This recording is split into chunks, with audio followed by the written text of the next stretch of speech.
Nintendo has spoken on game key cards, and while it sounds like their heart was in the right place in coming up with these, they may have misread the room in predicting the reaction on these from their biggest fans. In a conversation with investors, Nintendo's president, Mr. Furukawa, talked about the challenge that Nintendo anticipated of bringing more third parties to the Switch 2 and more modern third-party games. A lot of these games are very big in size, so they actually consulted with third parties and talked about a way to do this, and that's how the game key card was devised, in partnership with a lot of the third parties that Nintendo was speaking to.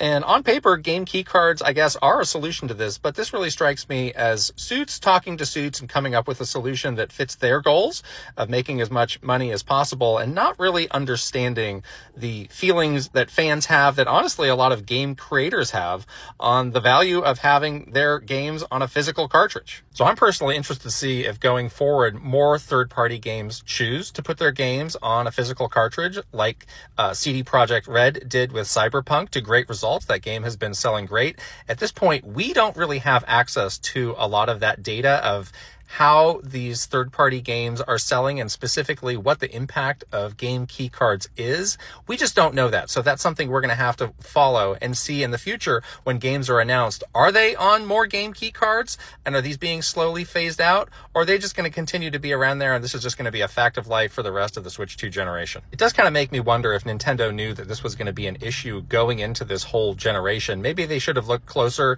at alternative game formats beyond the physical game card. Yeah, it's something they've used going back to Nintendo DS, so it's something they have a lot of experience with. But I don't know, maybe this was the time to make a break and come up with a format that's going to work better for the future. I, for one, would love to see the return of UMDs from the PSP. Let's all watch Shrek 2 on our Nintendo Switch 2. It's going to be a good time.